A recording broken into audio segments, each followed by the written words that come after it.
So,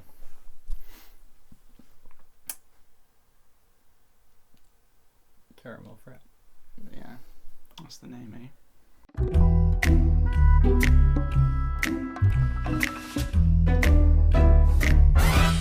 I wanted to bring the light, the fun to it, but Michael, he's a... Yeah, I want to make it super edge. He's an edgy boy. Yeah. So, my section, sort of based off real life events. The caramel frap incident. Good job. That's it, that section. Yeah, my section's real. You know. My section's more kind of metaphorical. Yeah. It's very kind of like makes a bit less sense, whereas yours is very straightforward. Situational, anecdotal. Yeah. You understand. Yeah, my lyrics mean nothing. No. With creating the backing track, I think we did that first before writing the lyrics. I think we did half of it. We wrote half the lyrics. Yes. No, we had like a basic beat. Yeah. Yeah. Right? And because I remember we messed around on the piano looking at different, like, seeing what we could do. Yeah. And then we lost the instrument and had to restart with a different instrument. Yeah. Yeah. And then we just kind of built up some drums around it. A little bit of a bass. Ooh. Yeah. And then I liked the... And then the lyrics we kind of just made up as we went along. We extended the song. Stop talking to me, I'm trying to think. These thoughts in my head are starting to sink. Under the waves of pressure anxiety, back from the crowd, slip away silently. Social anxiety. Yes. I think that's the basis of the song. We were explaining how we're awkward people and we aren't great in social situations, or just people who aren't great in social situations. Yeah. Not to the point, though, I think, of anxiety. No. At all. It was the point... More just kind of being... It kind of led that way.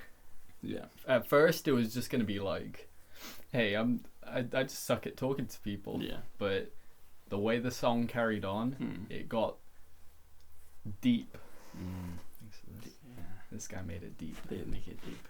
Trying to appeal to that like niche audience. Yeah. Don't you forget, approach with a smile. No jokes about death, and all the while, you gotta stay calm, Remember, stay calm. There's sweat on your palm. Ignore it. You know, edgy kids these days making jokes about death. Oh. Exactly. They make me want to kill myself. You approach a situation where you gotta do something, like, even if it's like just going up to like the counter to buy something, or I don't know. Even if you're not feeling nervous, you might find yourself fiddling. Like Lily, I swear the other day you were fidgeting with your bag and it broke because you were nervous. You got sweaty palms, then you might start to overthink it a bit. It's like just kind of stupid stuff. I don't know, not too much. Yeah. That was that line, really. Just wipe it on your jacket, endure it. Being confident's one thing for it. The world's not scary, explore it. So that's all about the world being not that scary and how you should just kind of go out there and explore it for yourself.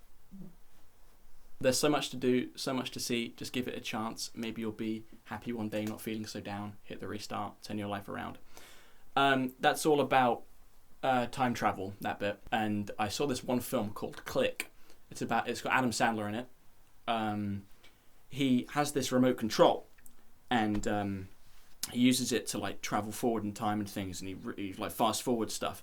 And I just think like, wow, if I had that, I'd use it all the time. Like, how great would that be? You just kind of click and you travel in time. And so that line was all about time travel, yeah. The time I ordered a caramel frap, the barista asked, would you like cream with that? I replied with my name is Adam.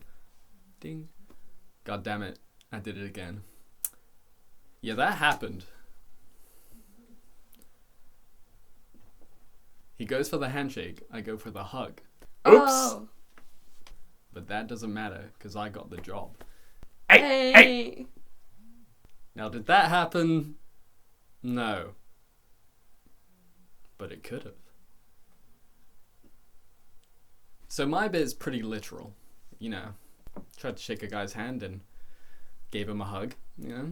But, you know, he loved it. I got the job at Creams. I wish I had the cruise hat on. Damn it. I love dogs. Whenever there's a dog, you know, a little pat on the head. Haha, well, in case you couldn't tell, I'm good at hiding emotions with jokes and smiles. Then I think about it after, like putting myself on trial. So I think for a while. So that's like looking back at like past experiences, you know, thinking about them. It's like there was this one time I was running with my friends and they all ran into the building and I didn't realize it was a glass door and I whacked my head on it so hard. And I cried in front of the school. What did I mess up? Any mistakes? I can't remember, but maybe it's best to take a step back and evaluate. But closer to the mess I gravitate. If only there were something to motivate me to form a stronger mental state. Felt a little deep there. Trying to compete with Michael, really. What are you saying? Struggling to go through the motions. How do other people cope with emotions? Stay calm with the smoke window open, like napalm in the middle of the ocean. I don't smoke, but if I did, I'm sure I'd do it when I felt sad and sit by a window and vent all my problems. It sounded cool, so I put it in. I actually use a napalm. Napalm? Yeah. It's what is a napalm? It's like a firebomb. Like fire. Look up napalm, so I'm not wrong. In a boat with an oar, paddling trying to stay afloat because in my head the water's never been higher. The water's not really high, it's just the way I'm looking at it. Because you're in a little tiny boat in the middle of the ocean. I've never been in a boat, and I've never seen the ocean, but I'm sure oceans are real. There is no escape, try as I might, but I will not go gentle into that good night. And as I write these rhymes, pen in hand tight, I take a step closer into the light. That's all about death and not wanting to accept it. And how the idea of death is very imposing, and it's what we all kind of fear, I guess. I will not go gentle into that good night. That's from a poem by Dylan Thomas. And it sounds really cool. Not looking back, I tried to pull away from the flames scorching my skull, but the oceans have dried and reality hits. I'm sitting on fire in a bottomless pit. It's quite a morbid ending. Whether it was a conscious decision or not, I don't think it was. But we seemed to form the whole thing around like water and fire, interestingly. One of the main messages of my verse in particular is global warming. It's a real big threat at the moment, and the idea of the oceans drying up and you're sitting on fire. It's very real. We'll all die and be on fire, and the oceans will dry, the dolphins will die, the polar bears will die, the ice will be gone, and we will be on fire in a desertous plain. We will die. We will die. All of us.